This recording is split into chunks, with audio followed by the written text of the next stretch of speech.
आदाब नाज़रीन, उर्दू ख़बरों में आप सभी का खैर मक़दम है। नज़र डालते हैं इस वक्त की अहम सुर्खियों पर। भारत और अमेरिका ने तजारती मुआहदे के एक फ्रेमवर्क पर किया इत्तेफाक। अमेरिका भारतीय अशिया पर महसूलात को कम करके करेगा 18%। भारतीय बरामद कंदगान के लिए $30 ट्रिलियन का खुलेगा अमेरिकी बाजार।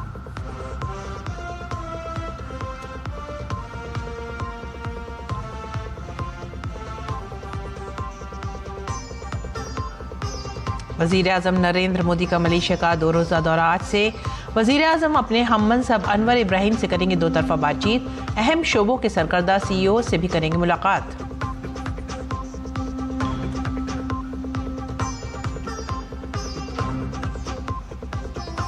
भारत ने की इस्लामाबाद में मस्जिद पर खुदकश हमले की शदीद मजम्मत। पाकिस्तान के इल्ज़ामात को करार दिया बेबुनियाद। वज़ारत ख़ारजा ने कहा अपने मसाइल को संजीदगी से काम करे पड़ोसी मुल्क।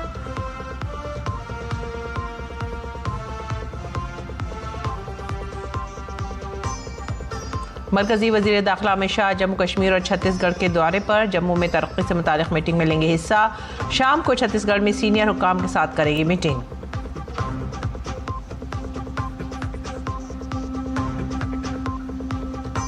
खेलों में अंडर 19 क्रिकेट में टीम इंडिया बनी वर्ल्ड चैंपियन। फाइनल में इंग्लैंड को 100 रन से शिकस्त देकर जीता खिताब। अब T20 वर्ल्ड कप की बारी। आज भारत का मुकाबला अमेरिका से।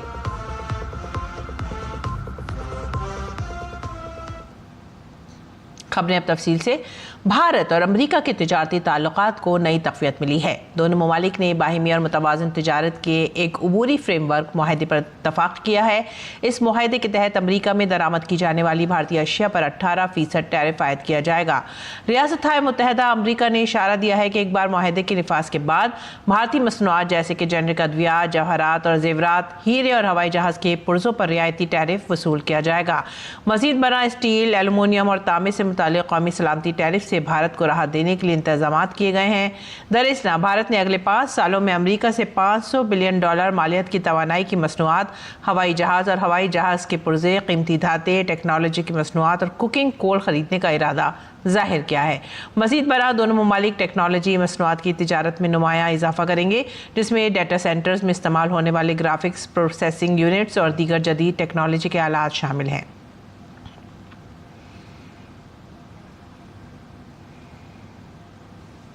वज़ीर-ए-आज़म नरेंद्र मोदी की फैसलाकुन क़यादत में मरकज़ी वज़ीर तिजारत व सनअत पीयूष गोयल ने एक्स पर लिखा, वज़ीर-ए-आज़म नरेंद्र मोदी की फैसलाकुन क़यादत में हिंदुस्तान ने अमेरिका के साथ एक फ्रेमवर्क मुआहदे को हतमी शक्ल दे दी है। इससे हिंदुस्तानी बरामद कंदगान ख़ासतौर पर MSMEs, किसानों और माहीगीरों के लिए $30 ट्रिलियन की मार्केट खुल जाएगी। बढ़ती हुई बरामदात से हमारी ख़वातीन और नौजवानों के लिए लाखों नई मुलाज़मतें पैदा होंगी। इस फ्रेमवर्क के तहत अमेरिका भारतीय अशिया पर बाहिमी महसूलात को 18% तक कम करेगा, जिससे टेक्सटाइल और मलबूसात, चमड़े और जूते, प्लास्टिक और रबड़ की मसनूआत, नामियाती केमिकल, घरेलू सामान, दस्तकारी और मुंतखब मशीनरी जैसे अहम शोबों में दुनिया की सबसे बड़ी मईशत में मार्केट के बड़े मौक़े खुलेंगे। मज़ीद ये कि बहुत सी अशिया पर महसूलात को कम करके सिफर कर दिया जाएगा, जिनमें आम दवासाजी, जवाहरात और हीरे और हवाई जहाज़ के अज्जा शामिल हैं। इससे भारत की बरामदी सलाहियत बढ़ेगी और मेक इन इंडिया को मज़ीद फ़रोग़ मिलेगा। इसके अलावा ये मुआहदा किसानों के मफादात के तहफ़्फ़ुज़ और देही रोज़गार को बरकरार रखने, मकई, गंदम, चावल, सोया, पोल्ट्री, दूध, पनीर, एथनॉल, तंबाकू, बास सब्जियों और गोश्त समेत ज़रई और दूध की मसनूआत की मुकम्मल हिफाजत के लिए भारत के अज़्म की अक्कासी करता है। यह मुआहदा भारत और अमेरिका के इक़्तिसादी ताउन को मज़ीद गहरा करने के लिए मिलकर काम करने पर तवज्जो मरकूज़ करने में भी मदद करेगा।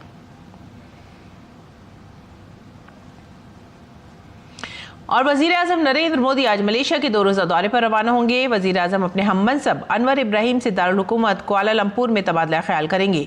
दोनों रहनुमा Bharat Malaysia Jami strategic partnership में पेशरफ्त का जायजा लेंगे।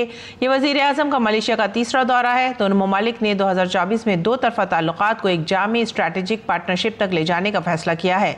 वज़ीर-ए-आज़म भारत मलेशिया CEO फोरम में मलेशिया के सरकर्दा कारोबारी रहनुमाओं से भी मुलाकात करेंगे। देखिए ये खास रिपोर्ट। वज़ीर-ए-आज़म नरेंद्र मोदी का हफ्ते से मलेशिया का 2 रोज़ा दौरा 2 तरफ़ा ताउन को नई बुलंदियों तक ले जाने का ख़ास मौका होगा। वज़ीर-ए-आज़म अपने हममनसब अनवर इब्राहिम से दारुल हुकूमत कुआलालंपुर में बातचीत करेंगे। दोनों मिलकर हिंदुस्तान मलेशिया जामे स्ट्रैटेजिक पार्टनरशिप की पेशरफ्त का जायजा लेंगे। व्यापार है, निवेश, रक्षा, सुरक्षा, सेमीकंडक्टर सेक्टर और डिजिटल इकोनॉमी और दूसरे शिक्षा के अंदर और हेल्थ केयर के अंदर, इसके अलावा और लोगों के बीच आदान प्रदान जैसे सहयोग के प्राथमिकता वाले क्षेत्रों में बहुत सारे डिस्कशन होगा इस विज़िट में, क्योंकि हर एक सेक्टर के अंदर ऑलरेडी काफ़ी सारे डिस्कशन हो चुके हैं, मगर इस विज़िट के अंदर दोनों प्रधानमंत्रियों का जो निर्देश पर इसको कैसे प्रगति लिया जाए उसके ऊपर ध्यान दिया जाएंगे। ये वजीर आजम का मलेशिया का तीसरा दौरा है। 2015 और 2018 में उनके पिछले दौरों ने दो तरफा ताउन को शानदार ढंग से आगे बढ़ाया था। दोनों ममालिक 2024 में दो तरफा ताल्लुकात को जामे स्ट्रैटेजिक पार्टनरशिप तक बढ़ाने का फैसला ले रहे हैं। मलेशिया हिंदुस्तान का अहम शिराकतदार है। मलेशिया हिंदुस्तान की एक्ट ईस्ट पॉलिसी में कुलीदी शिराकतदार है। बहरे ओशियानिक विजन का ये एक अहम हिस्सा है और इंडो पैसिफिक विजन में शिराकतदार है। वजीर आजम का ये दौरा आसियान खित्ते के साथ ताउन को वसअत देने की तरफ एक अहम कदम भी है। वजीर आजम भारत मलेशिया CEOs फोरम में मलेशिया के सरकर्दा कारोबारी रहनुमाओं से भी मुलाकात करेंगे। भारत मलेशिया इक़्तिसादी ताउन के बारे में ये दौरा काफ़ी अहम समझा जा रहा है। दोनों मुल्कों में तकरीबन 20 अरब डॉलर की तिजारत की शिराकत है। 200 से ज़्यादा भारतीय कंपनियां मलेशिया में सरगर्म हैं। बेस्ट थिंग ये है, भारत और आसियान का अगर टाई अप हुआ है जो नरेंद्र मोदी जी के आने के बाद बहुत ज़्यादा ग्रो किया है, उसे हम जैसे भारतीय बिजनेसमैन को मलेशिया और आसियान में बिजनेस करने की बहुत सरलता और बहुत अच्छी फाइनेंशियल सपोर्ट्स मिले हैं। वजीर आजम इस मौके पर मलेशिया में भारतीय बिरादरी से भी बातचीत करेंगे। वहाँ मुकीम 2.9 मिलियन हिंदुस्तानी तारिक वतन दोनों ममालिक के दरमियान ताल्लुकात को मजीद मजबूत करेंगे। पिछले कुछ सालों में भारत मलेशिया में शिराकतदारी और सकाफती ताल्लुकात तेज़ी से आगे बढ़े हैं। सियाहत के शोबे में भी तेज़ी से वुसअत आई है। एक दूसरे के लिए वीज़ा कवानीन में भी नरमी बरती गई है। लोगों का राब्ता एक दूसरे से मजबूत हुआ है। ऐसे में वज़ीर आज़म का यह दौरा दोस्ती की नई इबारत लिखेगा।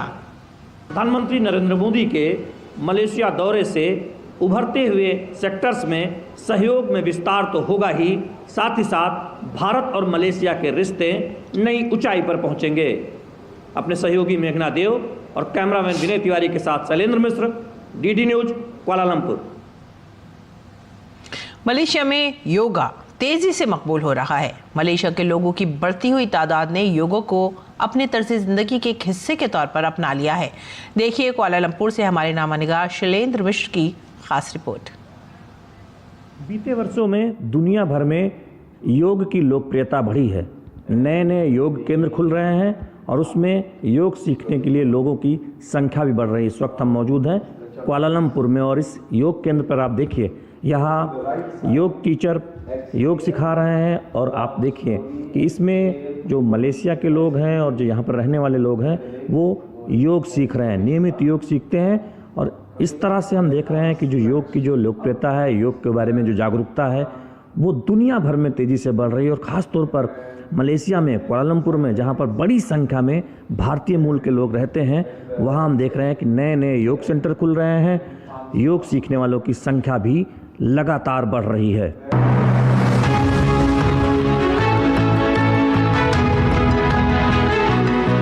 Thank the Honorable Prime Minister of India, Sri Narendra Modi ji, for introducing yoga to all Malaysians and also the whole world.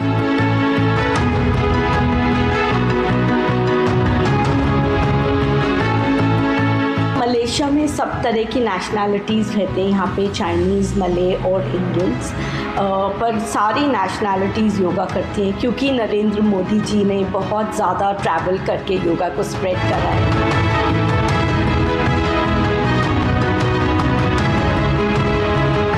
it made more people around the world aware of yoga, and people come to love. Even I'm not from India, and I fell in love with yoga. And along the way, I learned a lot about myself and the art of yoga as well. Here in Malaysia has taken, I would say, a great development, especially after COVID. Everybody is more concerned about mental health and, how do they deal with stress and pressure. And I think a lot of people have moved towards yoga.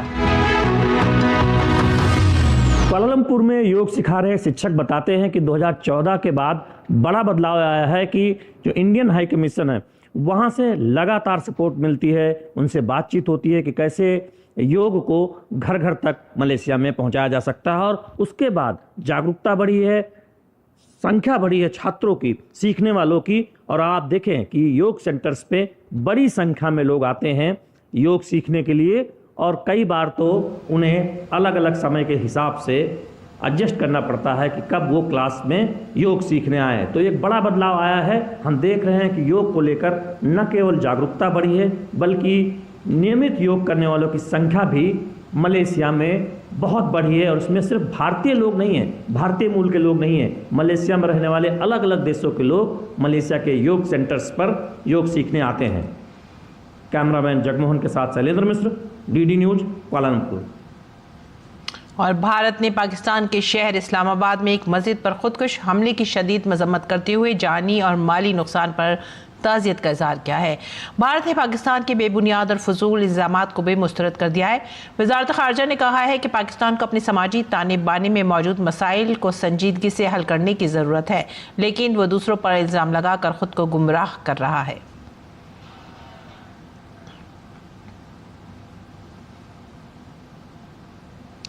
IS group ने जुमे को पाकिस्तान के शहर इस्लामाबाद में एक मस्जिद पर खुदकुश हमले की जिम्मेदारी कबूल कर ली है। इस्लामिक स्टेट ग्रुप IS की जानिब से शिया मस्जिद में खुदकुश हमले में कम से कम 31 अफराद हलाक और 169 दीगर जख्मी हुए हैं।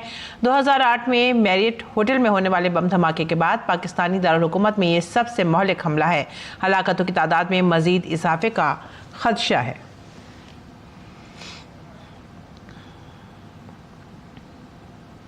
मरकजी वज़ीर दाखिला अमित शाह ने जुमे को जम्मू में एक आला सतही सिक्योरिटी जायजा मीटिंग की सदारत की, जिसमें सिक्योरिटी फोर्सेस को दहशतगर्दी के खिलाफ अपनी कार्रवाइयाँ मिशन मोड में जारी रखने की हिदायत दी गई। इस अहम मीटिंग में जम्मू कश्मीर के लेफ्टिनेंट गवर्नर मनोज सिन्हा और army chief general Upendra Dwivedi समेत आला फौजी और पुलिस हुक्काम ने शिरकत की, जहाँ शाह ने खत्ते को जल्द अज जल्द दहशतगर्दी से पाक बनाने के लिए तमाम मुमकिन वसाइल की यकीन दहानी कराई। कबल अज़ीं वज़ीर दाखिला ने कठुआ ज़िले में बैनुल अक़वामी सरहद का दौरा किया और चौकियों पर BSF के जवानों के साथ वक्त गुजारा, उनकी हौसला अफजाई की। उन्होंने सरहदी हिफाजत को मजबूत बनाने के लिए जदीद टेक्नोलॉजी के इस्तेमाल पर भी जोर दिया और अहलकारों की फलाह बहबूद के लिए 242 करोड़ रुपए के मुख्तलिफ मनसूबों का संगे बुनियाद भी रखा। शाह का दौरा इंसदाद दहशतगर्दी की हालिया कामयाब कार्रवाइयों की रोशनी में सिक्योरिटी ग्रिड को मजीद मजबूत बनाने की कोशिशों का हिस्सा है। दाखिला और कोऑपरेटिव के मरकजी वजीर अमित शाह आज अपनी 3 रोज़ा दौरे पर छत्तीसगढ़ पहुंच रहे हैं, जहां वो सिक्योरिटी और तरक्की से मुतालिक कई अहम प्रोग्रामों में हिस्सा लेंगे। आज रात 8 बजे वो रायपुर के होटल से मैफेयर में रियासत के इंतजामी और सिक्योरिटी निज़ाम पर सीनियर अफसरान के साथ एक अहम मीटिंग करेंगे। अपने दौरे के दौरान वजीर दाखिला 8 फरवरी को नक्सल मसले पर एक आला सतही जायजा इजलास की सदारत भी करेंगे और ऑर्गेनाइजर की कौमी कॉन्फ्रेंस में बतौर मेहमान खुसूसी शिरकत करेंगे। दौरे के आखिरी दिन 9 फरवरी को अमित शाह जगदलपुर में बस्तर पांडुआ महोत्सव की इख्तितामी तकरीब में शिरकत करेंगे। आगे बढ़ते अगली खबर की तरफ। इलेक्शन कमीशन खुसूसी नजरसानी के अमल के दौरान रियासत में इंतखाबी काम में मसरूफ एहलकारों के मुआवजे को लेकर दोबारा फाल हो गया है। मगरबी बंगाल हुकूमत के चीफ सेक्रेटरी को लिखे एक खत में कमीशन ने electoral registration officers, assistant electoral registration officer, booth level officer और BLO सुपरवाइजरों को बकाया एजाजिया की फौरी अदायगी की हिदायत की है। 6 फरवरी को लिखे गए खत में कमीशन ने कहा है कि इस सिलसिले में साबिका हिदायत के बावजूद मुआवजे के अजरा के हवाले से कोई पेशरफ नहीं हुई है, लिहाजा रियासती इंतजामिया से दरख्वास्त की गई है कि वो बिला ताक़ीर बकाया रकम फौरी तौर पर अदा करे। कमीशन ने यह भी कहा है कि यह एजाजिया तयशुदा रहनुमा खतूत के मुताबिक फराहम किया जाना चाहिए। अगली खबर, दरमियाने फासले तक मार करने वाले बैलिस्टिक मिसाइल अग्नि 3 का ओडिशा के चांदीपुर में मरबूत टेस्ट रेंज से कामयाब तजुर्बा किया गया है। अग्नि 3 की रेंज तकरीबन 3000 से 3500 किलोमीटर है। इस तजर्बे में मिसाइल तजुर्बा तमाम ऑपरेशनल और तकनीकी पैमानों पर कामयाब रहा। स्ट्रैटेजिक फोर्सेस कमांड के ज़ेर एहतमाम अग्नि 3 टेस्ट भारत की स्ट्रैटेजिक सलाहियतों और दिफाई तैयारियों को मजीद मजबूत करेगा।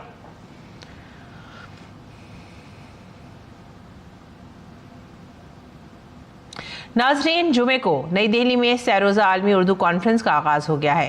ये कॉन्फ्रेंस मरकज़ी हुकूमत के इदारे कौमी कौंसिल बराए फ़रोग़ उर्दू ज़बान की मेज़बानी में हो रही है। कॉन्फ्रेंस में मुल्क और बैरून मुल्क के स्कॉलर हिस्सा ले रहे हैं। कॉन्फ्रेंस का मरकज़ी मौज़ू कसीर लिसानी हिंदुस्तान में उर्दू ज़बान और तहज़ीब है। भारत सरकार की वजारत तालीम के इदारे कौमी कौंसिल बराए फ़रोग़ उर्दू ज़बान के ज़ेर एहतमाम जुमा को दिल्ली में 3 रोज़ा आलमी उर्दू कॉन्फ्रेंस का आगाज़ हुआ। प्रधानमंत्री संग्रहालय में हुई इफ्तिताई तकरीब में उर्दू अदब और तहजीब की सरकर्दा शख्सियात ने शिरकत की। कॉन्फ्रेंस का मरकजी मौजू कसीर लिसानी हिंदुस्तान में उर्दू ज़बान और तहजीब है। उर्दू किसी एक मजहब का ज़बान नहीं है। उर्दू जो है एक वतन का ज़बान है, एक ज़मीन का ज़बान। मेरा वतन जो है मेरे तहजीब के साथ है और मेरी ज़बान जो है वो मेरे तहजीब के साथ जुड़ी है। जो खुशगवार दोस्ती उर्दू ने दूसरी ज़बानों के साथ बनाए रखी, उसको दाग के एक शेर से ताबीर किया जा सकता है, जहां वो कहते हैं कि रुखे रोशन के आगे शम्मा रख कर वो ये कहते हैं, उधर जाता है देखें या इधर परवाना आता है। उर्दू का एक एडवांटेज है कि वो हर रीजन में बोली जाती है और इसके बोलने वाले हर जगह पूरे इंडिया में। तो ये जो है हम लोग जो है इसके लिए और कोशिश करें कि इसकी पॉपुलैरिटी बढ़े, सब लोग मिल के काम करें। इसमें NCPUL भी काम कर रही है। उर्दू खुसरो की रुबाई में भी है और तुलसी की चौपाई में भी, उर्दू सूफियों के कलाम में भी है और भक्ति संतों के उपदेशों में भी। उर्दू कबीर की निर्गुण वाणी में भी है और मीरा के सगुण भजनों में भी। इजहार की कोई सूरत इस ज़बान के लिए ना आशना नहीं। कॉन्फ्रेंस में दुनिया भर के स्कॉलर्स जमा हैं। मुख्तलिफ सेशंस के ज़ैली मौज़ूआत में उर्दू और दीगर ज़बानों का ताल्लुक़, उर्दू में भारतीय इल्मी निज़ाम की रिवायत शामिल है। जिस तरह से अलग अलग फील्ड के लोग कंट्रीब्यूट कर रहे हैं, मैं चाहता हूं कि उर्दू के लिखने वाले भी उस पर्सपेक्टिव में जो नेशनल एजुकेशन पॉलिसी में जिस तरह की चीज़ें बताई गई हैं उसको सामने रख करके अदब तख्लीक करें और ये कोशिश करें कि जो मुल्क की तामीर और तरक्की है उसमें उर्दू का इससे पहले भी बहुत बड़ा कंट्रीब्यूशन रहा है। खा वो आज़ादी की लड़ाई हो या उसके बाद की, उर्दू हमेशा जो है वो उसी नहज पर चलती है जिस तरह से देश चलता है या उस तरह की चीज़ें जो सोची जाती हैं। तो उस पर्सपेक्टिव में, उस प्रोग्रेसिव के तौर पर हम उर्दू को भी लेकर चाहते हैं कि जब 2047 का जब 100 साल जब पूरा हो और हम विकसित भारत में हो तो हमारी ज़बान, हमारे अदब को भी एक उस लेवल पर उसकी शनाख्त और उसको ये इस तरह देखा जाए कि हमने भी एक कम्प्लीटली कंट्रीब्यूशन दिया मुल्क की तामीर में। कॉन्फ्रेंस के दौरान सकाफती तकरीबात का भी एहतमाम किया जा रहा है, जिनमें मुशायरा, शाम गज़ल और मज़ाहिया परफॉर्मेंस शामिल हैं। कॉन्फ्रेंस में जिन ममालिक के मंदोबीन शरीक हैं उनमें बरतानिया, स्वीडन, फ्रांस, जापान, मिस्र, कतर और मॉरिशस शामिल हैं। मुल्क के सरकर्दा, मुहक्किक, स्कॉलर और अहले कलम भी कॉन्फ्रेंस में शरीक हैं। अदब और सकाफत का अजीम संगम, आलमी उर्दू कॉन्फ्रेंस, जिसका मकसद विकसित भारत के मिशन में उर्दू ज़बान के किरदार को समझाना है कि कैसे कसीर लिसानी हिंदुस्तान में दीगर ज़बानों के साथ साथ उर्दू ज़बान मुल्क की तामीर और तरक्की में अपना किरदार अदा कर रही है। और साथ ही साथ यहाँ आने वाले नाजरीन मुशायरा, शाम गज़ल और ह्यूमर बाज जैसे सकाफती प्रोग्रामों से भी लुत्फ़ अंदोज़ हो रहे हैं। कैमरामैन मनोज के साथ मैं साइमा खान, DD उर्दू के लिए। और गैर मुल्की खबरों में, बांग्लादेश नेशनलिस्ट पार्टी BNP ने आइंदा कौमी इंतखाबात के लिए अपना मंशूर जारी कर दिया है। पार्टी के सदर तारिक रहमान ने ढाका में मंशूर जारी करते हुए कहा कि BNP इक़्तिदार में वापसी पर कौमी खुदमुख्तारी, सलामती और शहरियों की फलाह व बहबूद को अवलीन तरजीह देगी। मंशूर में यह भी कहा गया है कि बांग्लादेश के दोस्त तो हो सकते हैं लेकिन कोई आका नहीं हो सकता। पार्टी ने एक आज़ाद, इज़्ज़त नफ्स और कौमी मफाद पर मबनी खारजा पॉलिसी पर अमल करने के अपने अज़्म का इयादा किया। BNP ने बैनुल-अक़वामी कानून, मसावात और बाहिमी एहतराम पर मबनी दो तरफ़ा और कसीरुल-जहती ताल्लुकात को मजबूत बनाने और दूसरे ममालिक के अंदरूनी मामलात में अदम मदाखलत पर जोर दिया।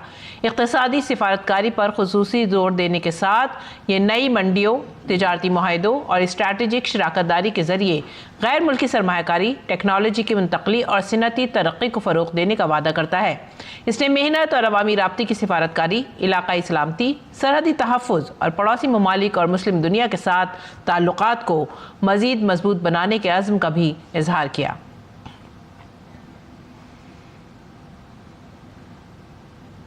और अब पेश है दिल्ली से शाया होने वाले उर्दू अखबारात का मुख्तसर सा जायज़ा।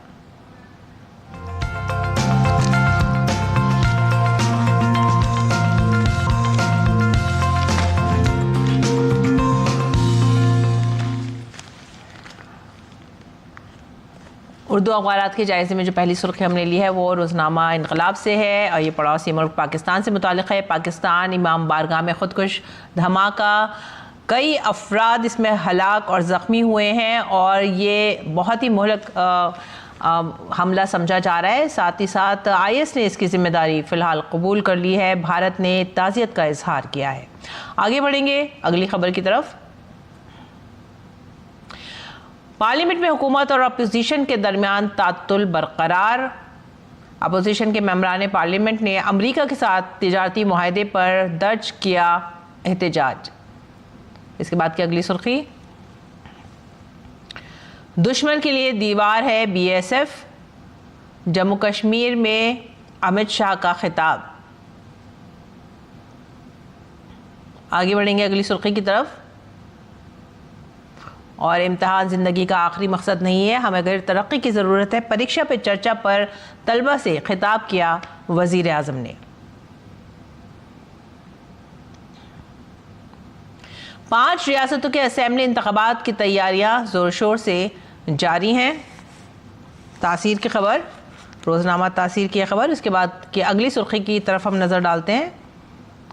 हिंदुस्तान की अंडर 19 क्रिकेट टीम शाहाना अंदाज में बनी चैंपियन, फाइनल में इंग्लैंड को 100 रन से दी मात। ये थे उर्दू अखबारात, उनसे जुड़ी चंद सुर्खियाँ। आखिरी सुर्खी पर अब नज़र डालेंगे। लोकसभा की कार्रवाई फ़िलहाल 9 फरवरी तक के लिए मुलतवी कर दी गई है। उर्दू अखबारात के बाद आइए रुख करते हैं खेल के मैदान का। आज से T20 वर्ल्ड कप शुरू हो रहा है। सूर्य कुमार यादव की क़यादत में दिफाई आलमी चैंपियन टीम इंडिया आज मुंबई के वानखेड़े स्टेडियम में अपने खिताब के दिफा का आगाज़ करेगी। हिंदुस्तान का पहला मैच अमेरिका से है। दोनों टीमों के दरमियान मैच शाम 7:30 बजे शुरू होगा। भारत वर्ल्ड कप जीतने का सबसे मजबूत दावेदार बन गया है, जबकि अमेरिका अपसेट करने में महारत रखता है। टीम इंडिया और अमेरिका के दरमियान सिर्फ एक T20 मैच खेला गया है, जिसमें हिंदुस्तान ने फतेह हासिल कर ली है। तारीख में कोई भी टीम अपने टाइटल का दिफा नहीं कर सकी है। दिफाई चैंपियन टीम इंडिया अपने खिताब को बरकरार रखने की भरपूर कोशिश करेगी। इस बीच भारत ने अंडर 19 क्रिकेट वर्ल्ड कप जीत लिया है। भारत ने फाइनल मुकाबले में इंग्लैंड को 100 रन से शिकस्त दे दी। हरारे स्पोर्ट्स क्लब में खेले गए मैच में भारत ने टॉस जीतकर पहले बैटिंग करते हुए मुकर्ररा 50 ओवर में 9 विकेट पर 411 रन बनाए। यह अंडर 19 वर्ल्ड कप के फाइनल में सबसे ज़्यादा स्कोर है। भारत की जानिब से वैभव सूर्यवंशी ने 80 गेंदों पर 175 रन की शानदार इनिंग खेली। उन्होंने अपनी रिकॉर्ड साज इनिंग में 15 चौके और 15 छक्के लगाए। यह अंडर 19 वर्ल्ड कप के फाइनल में सबसे ज़्यादा इनफरादी स्कोर था और उसने यूथ वनडे में एक इनिंग में सबसे ज़्यादा छक्के लगाने का अपना ही रिकॉर्ड तोड़ दिया। कप्तान आयुष महात्रे ने 53 रन बनाए। अभिज्ञान कुंडू ने 40 और कनिष्क चौहान ने 37 रन बनाए। इंग्लैंड की टीम 412 रन के बड़े हदफ के ताक़ुब में 311 पर ऑल आउट हो गई। इंग्लैंड की जानिब से फॉकनर ने इंग्लैंड की जानिब से 115 रन बनाए गए, जबकि बैन डॉकिंस ने 66 रन बनाए। हिंदुस्तान के लिए अमरीश ने 3 जबकि दीपेश देवेंद्रन और कनिष्क चौहान ने 2-2 विकेटें हासिल की। ये छठा मौका है जब हिंदुस्तान ने ये टाइटल जीत लिया है। और अब पेश है मौसम का हाल।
इसी के साथ ही आप हमारी पूरी टीम को दीजिए इजाज़त।